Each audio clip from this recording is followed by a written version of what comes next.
Greetings, I'm David Kong, the founder and principal of DEI Advisors. We are a nonprofit organization dedicated to personal empowerment. I'm delighted to welcome a highly accomplished and respected industry icon from Asia to our show today. Mr. Kwon Ping is the founder and executive chairman of Banyan Tree Holdings and Laguna Hotels and Resorts. KP has received numerous awards and accolades, including the London Business School Entrepreneurship Award. For his services to the country, he has been decorated with the Meritorious Service Medal and Distinguished Service Order by the Singapore government. KP, it's such an honor to welcome you to our show. Thank you. Thank you. Let's get started. You have had an amazing career journey, and it has been just so fascinating to watch your progression from being a journalist initially and getting involved with your family business before transitioning to the hotel industry. And you've built one of the most respected hotel brands in the world. Tell us about some of the highlights and what are some of the factors that contributed to your success?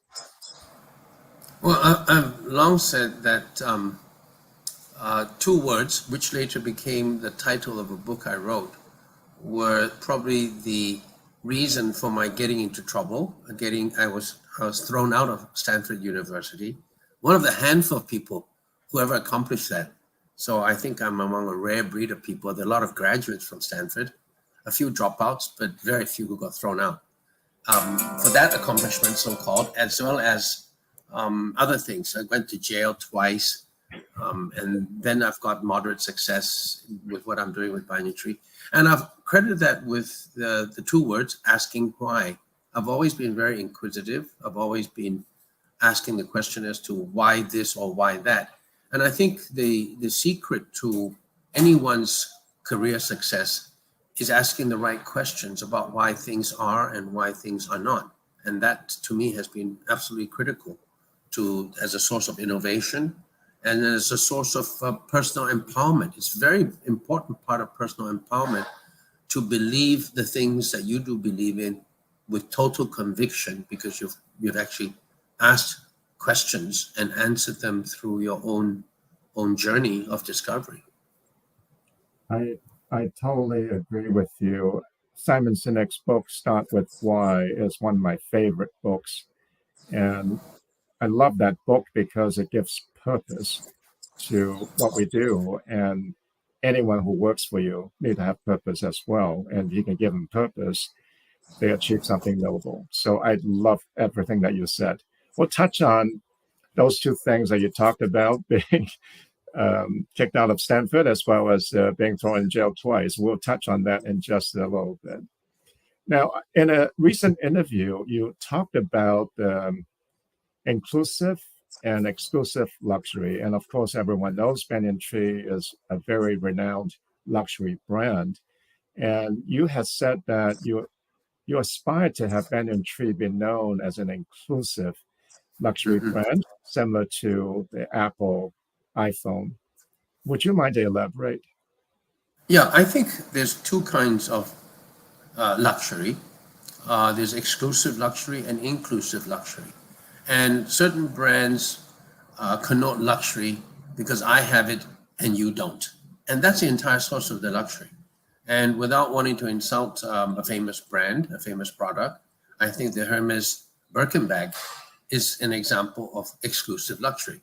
I've seen a bag. I haven't owned one for 30,000 US. My wife was given one, so I looked at it. And it's a nice bag, right? But its sole value is in the fact that there's only a few thousand SKUs of this bag. And so you're bragging to people, I got it, you don't have it. That's exclusive luxury. Inclusive luxury means you want to be part of a community that shares the same value. So you want an iPhone. iPhone isn't really luxury anymore, but it's a bit more expensive than other smartphones and so on. But you buy an iPhone because you like the features and because you think, Apple people are cool people and you're one of the Apple people, sort of thing. And so for me, I get really much more excited when I read in the sort of books that people write when they come to visit our hotels and so on. And you see that they've come from relatively normal backgrounds, and they say things like, "Oh, I haven't had to save some money to come and stay at your luxury resort," and they're a young couple, they're not very rich. That to me means a lot more than super rich celebrities for whom staying at a Banyan Tree is no big deal. So we want to create a community of people where it's not just luxury. The product is expensive because it is not cheap to deliver, but they share the same values. And that to me is something we're more keen to do than be an icon for exclusivity. I love that. Absolutely love that. That's democratizing luxury, making it available for everyone. That's really fantastic. Love that. Now, you are well known as an innovator. Your first hotel in Phuket that was on rehabilitated land and it had no beach. And you were the person that came up with the idea of pool villas. And you pioneered that concept. And now it's a lot of luxury hotels have that. And recently you launched a new brand, the Banyan Tree Escape. And it's it's a very unusual brand because it's known for being spacious because it has no walls and no windows. Now, tell me, how do you find the inspiration for your innovation? Well, I think, there's the popular saying that necessity is the mother of invention. And I actually believe that very much. Innovation doesn't fall from the sky. Innovation is a response to a perceived need. One of the greatest examples for me of innovation was how the CEO of Sony Corporation, actually pioneered the whole idea of mobile sound, which now we have with the iPhone, we had it with the iPod and so on. But he did it with what was then called the Discman. If you might remember, we're the same generation, so maybe you remember the Discman. And that's because Akim Mohita, the CEO, loved classical music and he hated having to switch it off when he went somewhere, and then he'd switch it on when he went back home. So he wanted to have to listen to classical music on the move. So that was his sort of necessity, and he created something for his own need. In our particular case, we developed the first banyan tree on a piece of land where hitherto the other pieces of land that we had in Laguna Phuket had beachfronts. So people didn't mind managing them. Dusitani Group managed the first one. We had Sheraton manage another one. And when it came to our final piece of land, there was no beach. So nobody wanted to manage it. So we said, okay, let's go ahead and do it. Let's only put up a few villas because we weren't that confident. So you didn't want to do a 200-room hotel. So we did a few villas, it would be cheaper. So that was an all-villa hotel. Then we asked ourselves, well, there's no beach. How do we keep them on the farm if there's no beach? Well, let's build private pools for everybody. And then we said they might not stay that long, so let's go and build some spas. And I had never heard of a spa before. We had some consultants from the UK, and they came and they trashed the whole idea of what we wanted to do. They said having therapists go on barefoot would be the height of poor hygiene, and they quit on us. Whereas, in Asia, it's the highest sign of respect. You don't walk into somebody's house with your shoes on. You walk barefoot. Right. So basically, we pioneered the whole idea of the tropical garden spa, not clinical, very evocative of the tropics, and the pool villa. And now anywhere you go in Southeast Asia, you have pool villas and tropical garden spas. And we pioneered all that, but it wasn't as if it was an idea that dropped from the sky. It was because we had a real life problem and we responded to it. So I really do believe that innovation is all about responding to your given environment, and you're analyzing the environment and asking yourself, well, why don't I do this? Why don't I do that?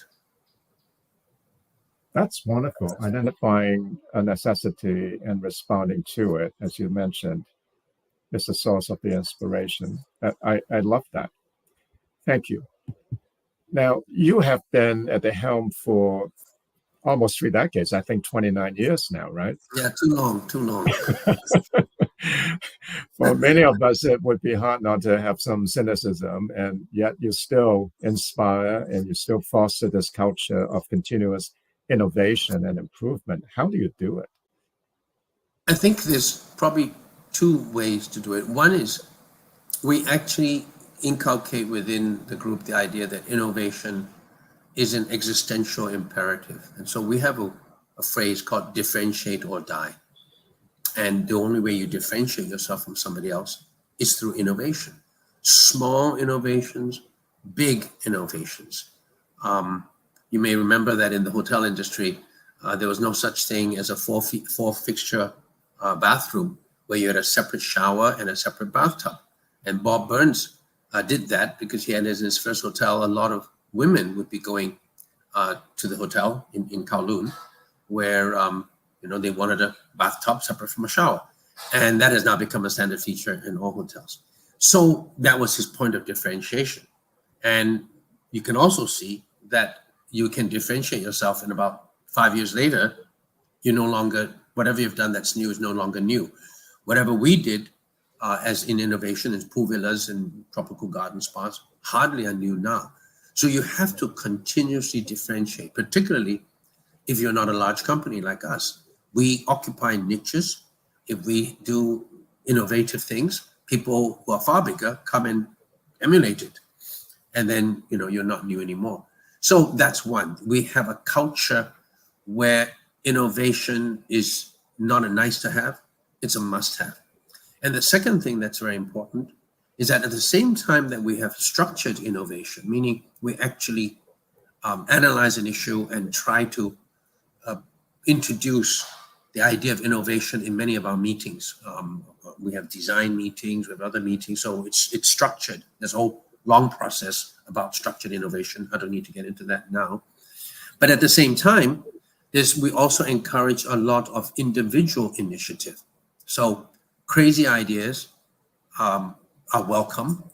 They are going to be rigorously analyzed. You can't just throw out a crazy idea, and I'm the person to usually shoot down quite a lot of them. But at the same time, if somebody has the audacity to propose something that's pretty cool, we're the first to latch onto it and tell that person, be empowered to carry on with that innovation. Whether you're an F&B manager or you're even just a housekeeper, go ahead and do it. And innovation does not start with the CEO. Innovation starts with the frontline person. That's where it's actually the most felt, at the front line. Then, of course, everywhere along the way, at HR, in finance, in IT, it's all very important. But everyone must be infused with the idea that innovation permeates the whole organization. That's wonderful that you can cultivate that kind of a culture. And of course, you're right also that the frontline people who are actually interacting with the guests are the ones usually that know what, again, back to your point about necessity, a response to a necessity drives innovation. That's really well said. Okay, you also in another interview had talked about entrepreneurship being akin to surfing. And as entrepreneurs, one has to know when to ride the waves. Would you mind to elaborate and give some examples? Well, first, I don't surf, and I like watching surfing videos because I like to watch surfing videos, not only the portions where the guy does a great long ride, but if you look at surfing, it is quite an interesting analogy to entrepreneurship, because you see all these guys out there on their surfboards, and there'll be a wave coming by, and sometimes some people try to get up and then they don't bother because the wave has passed them by. And most of the time, those people who do get up, they will get up and then they will surf successfully for a little while. And then either the wave has died or they didn't do well themselves and they get off. And only occasionally, when you have the confluence of luck meaning it was a great wave, and confluence of luck, timing, you got on at the right time, the guy behind you was a bit too late, and your own skill, with the confluence of these three factors, then you actually can ride that wave all the way to shore. And it's great to see a guy be able to do that. And that's what I mean about entrepreneurship. You have to have the right timing. You could be the smartest guy in the world, greatest product in the world, but timing wasn't right. You didn't have luck. And people, I think the true successful, humble entrepreneurs I know are the ones who actually tell you quite honestly, their success was more due to luck than to their own skills. Then, of course, you do have to have some skills. But to be honest with it, a lot of successful business people rode on timing and luck and not just their own skills. I have done two things. One was a complete failure. I actually started building a jackup, and built and completed, and completely lucked out on a jackup drilling rig, which was built for the oil industry. And it's a long story. And it was the first jackup rig built in China in the 80s. So it was a really sophisticated product. It was hard to pull off. We did a fantastic job. And when we rode that wave, which was the offshore oil boom in China, we thought it was great. We read the timing right, but the whole boom fizzled out. And then the global oil industry fell into a deep funk. So that was a huge failure. And that's an example of how we did it right, but the timing was completely wrong and we weren't lucky. That's one example. Right. Banyan Tree is an example of timing and luck. And, you know, it's too long to get into here, but we were lucky that global tourism sort of went into Thailand, and Thailand boomed in the late 80s and early 90s, and we rode that boom all the way to shore. So one has to be honest with oneself and recognize that entrepreneurship is not about how wonderful you are. It's about how lucky you are. It's about some skills that you have. And it's about the fact that you did, lucky or not, you were at the right place at the right time. Right. I can't agree with you more. Timing is so very, very important. Let's talk about navigating complex dynamics. You've served on the boards of Standard Chartered Bank, Diageo, Singapore Airlines, and many others. You were the founding chairman of Singapore Management University, and you've chaired the Singapore Power and Media Corp Singapore. Now, collaborating with diverse stakeholders with strong opinions can be very complex and challenging. Help us understand how you navigate such dynamics effectively. Well, there are a few things. I mean, you try to have a bit of humor. It's one of my standard devices. Anybody who knows me as a chairman of any institution knows that before the start of a board meeting, I always take bets on whatever the topic is, because that forces people to sort of break the ice and so on. But essentially, when you chair a company and you've got many different views and you have to summarize those views and hopefully shepherd the board to some sort of conclusion, it's shepherding them rather than anything else. I've found that three things usually help. One is people, when they express strong opinions, usually go in all kinds of directions, and the whole discussion can move into one direction. So I always try to bring discussions at any level, at a committee level or a board level, when you work with complex dynamics like that, always go back to first principles. Once the discussion has gone off in a direction, you always have to repeat to people again, what are the first principles we're talking about? So that's quite important. The second thing is, when you get back to the first principle, it's very important to break down a problem into clear, analytical, logical pieces, because people also go all over the place. The emotions get in, and then they jumble things down. So you've got to go back to first principles. Then you should break down the problem into clear pieces that you then discuss. And the final part, which is probably the most difficult part, is you have to try to get people to discuss a problem without their ego getting involved. By ego, I don't mean conceit. I don't mean about them thinking how fantastic they are. I mean getting their emotions out of the way, getting their ego in terms of how they feel about something emotionally. That to me has always been the biggest impediment to leadership, the biggest impediment to people coming to conclusions which usually are staring you in the face. But people don't come to these conclusions because their emotions get involved for whatever reasons. So I found that sticking to these three principles can be quite useful, to have a cool, rational, a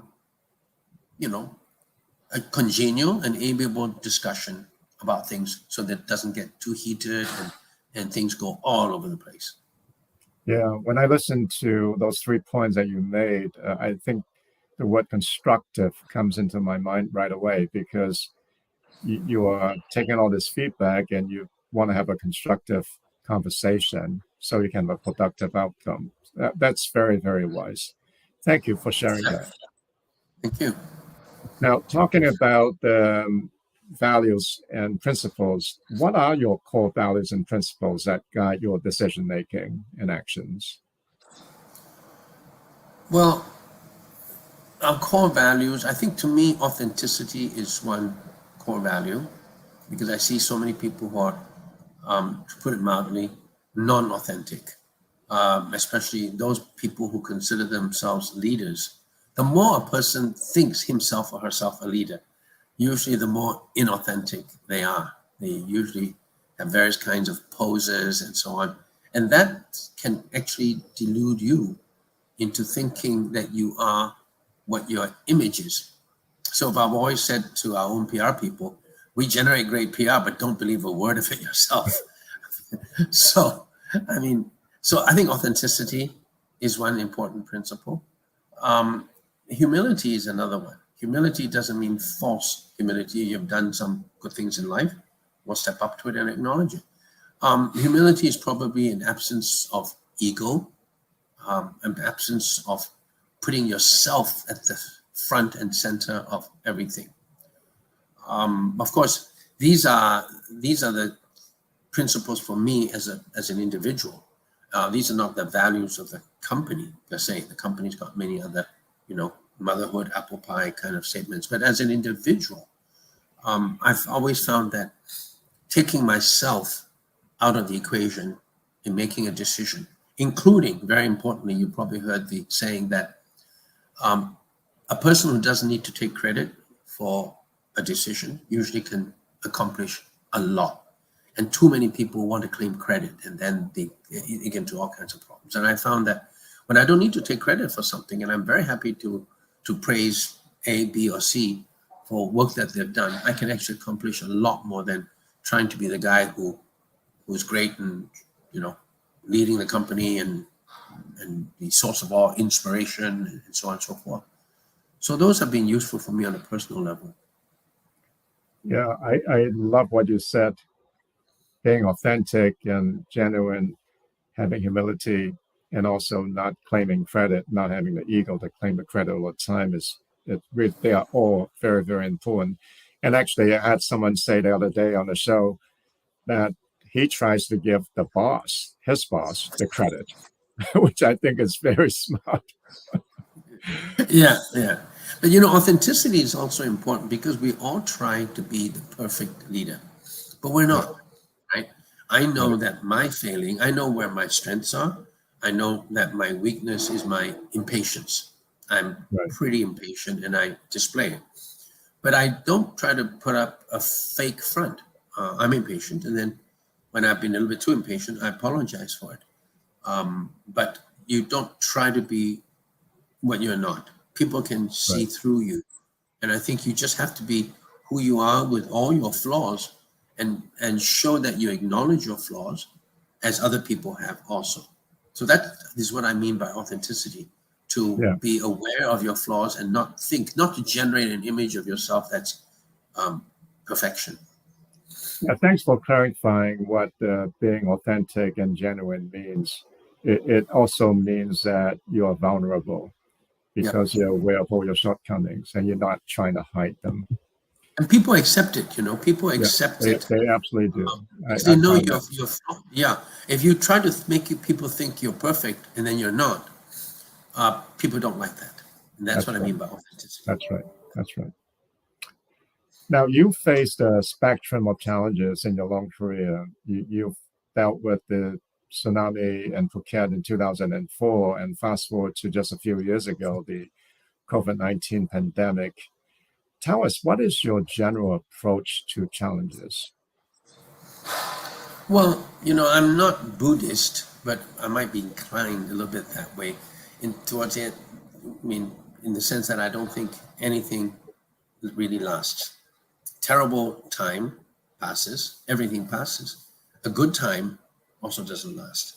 So you have to have a certain equanimity of mind, a certain balance that when really bad things happen to you, to the company, I've had bad personal experiences, I've had near-death experiences with the company, and you have to have a certain mindfulness where there's a part of you that stands above you looking at yourself, a certain detachment that says all things will pass, good and bad. And that leaves you a certain calmness in knowing that even in the worst of times, it will pass, as COVID passed, as the tsunami passed. But it also leaves you with a certain recognition that, for example, right now we're doing really fantastic. That will pass too, and some other crisis will hit you. So that ability to recognize that nothing lasts forever, good or bad, gives you a certain calmness. And like the movie Gone with the Wind, where is it, Scarlett O'Hara or whoever it was says, tomorrow is another day. My wife says I'm an eternal optimist. Bad things happen and I sort of say, tomorrow's another day. It helps when you're in this industry. Yeah, that it does give you a sort of calmness once you realize that Yeah. everything would pass. But how do you prepare for these challenges? When you're going through them, what are some of the things that you do?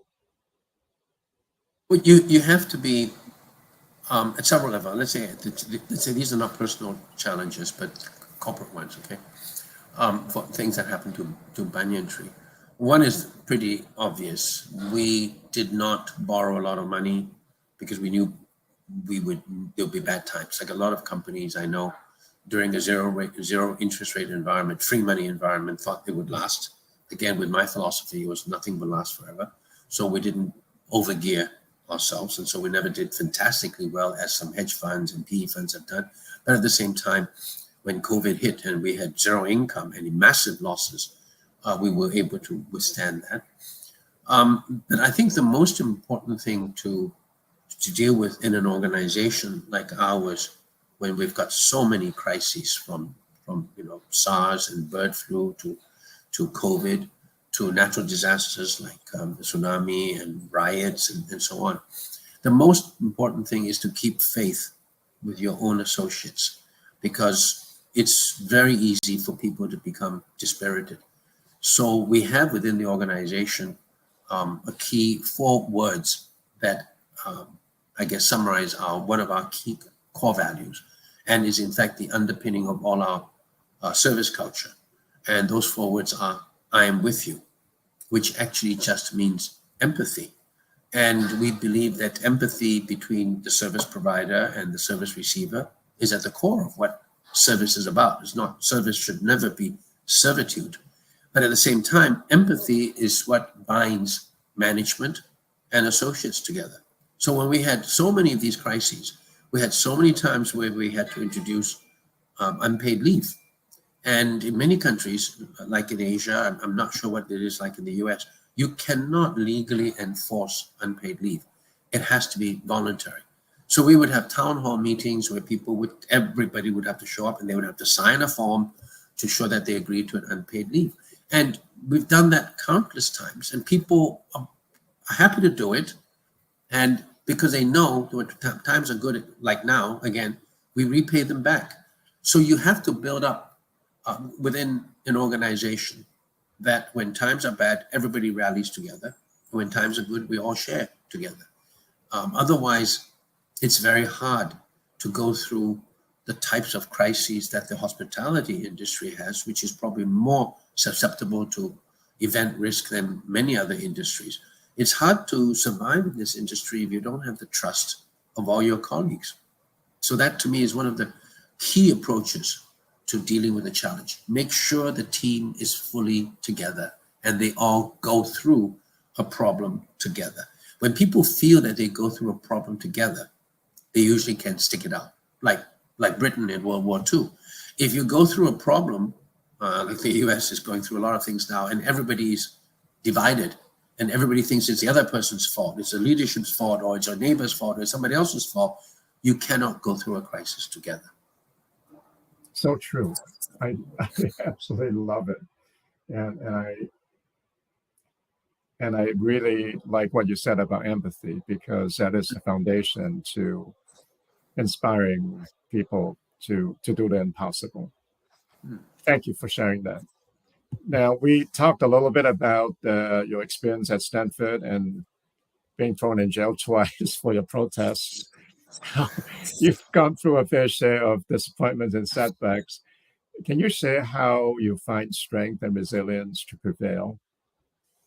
Well, now in later years, I found strength and resilience in my family, in my wife, and my children, my grandkids, and all that stuff.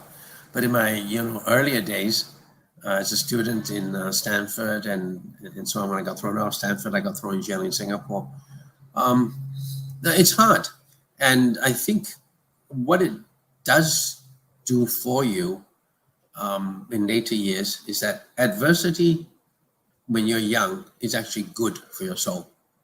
Not too much. You might destroy your soul. But I think a certain amount of adversity does make you stronger. And when I was in jail, I never knew, because I went to jail as a detainee, which meant that I wasn't given a jail sentence. It could be, I wasn't convicted of any crime. I was considered a political detainee, and under British laws that Singapore has kept, you can be jailed indefinitely, forever. And then people have been jailed for 20, 30 years. So and I was only 20 something years old when that happened. So, you learn a certain ability to look at yourself from above. You look at yourself with a certain amount of detachment. And this detachment, I think, has been very important for me.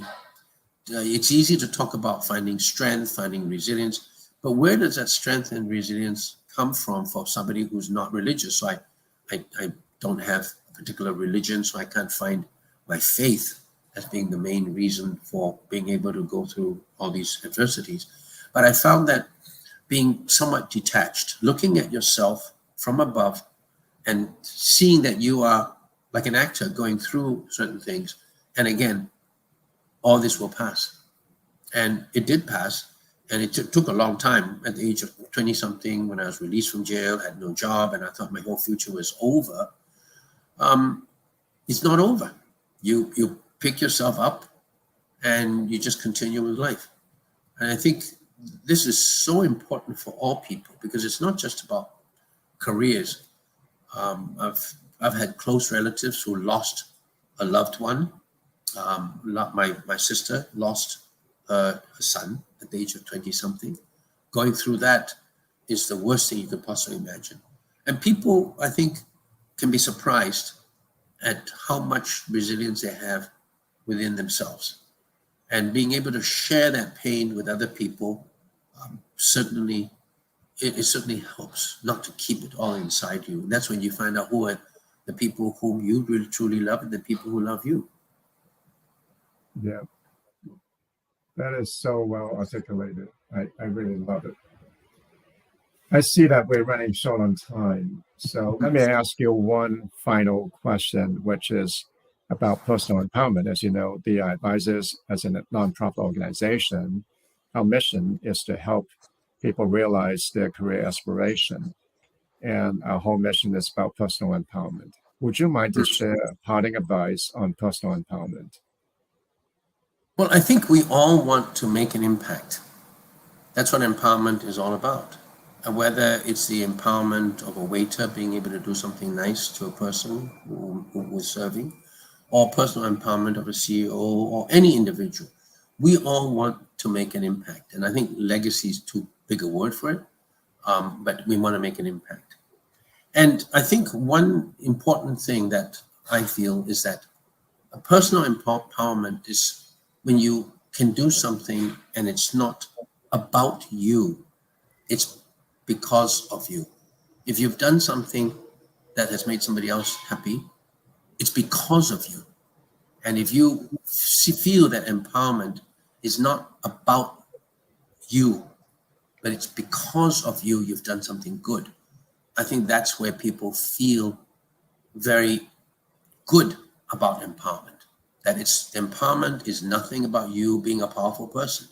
So if you're a supervisor or you're a CEO and you're empowered and you think it's about you, I think it's not going to work. But if you've made an impact because of you, then I think it means something. And that's what empowerment is all about, in my view. That's right. So well said. Thank you so much. I really appreciate your spending so much time with us, KP. I know how busy you are, and we are very grateful. And your advice, perspectives, and the lessons you've shared with us are so insightful and just so wise. Thank you very much, KP. Thank you. Okay, take care. Bye-bye. Yeah, and to the audience, if you enjoyed this show, I hope you can join us on our website, deiadvisors.org. There are plenty of other shows that are similar to this. Thank you. I hope to see you there. Thanks again, KP. Yeah, bye. Bye-bye. Bye.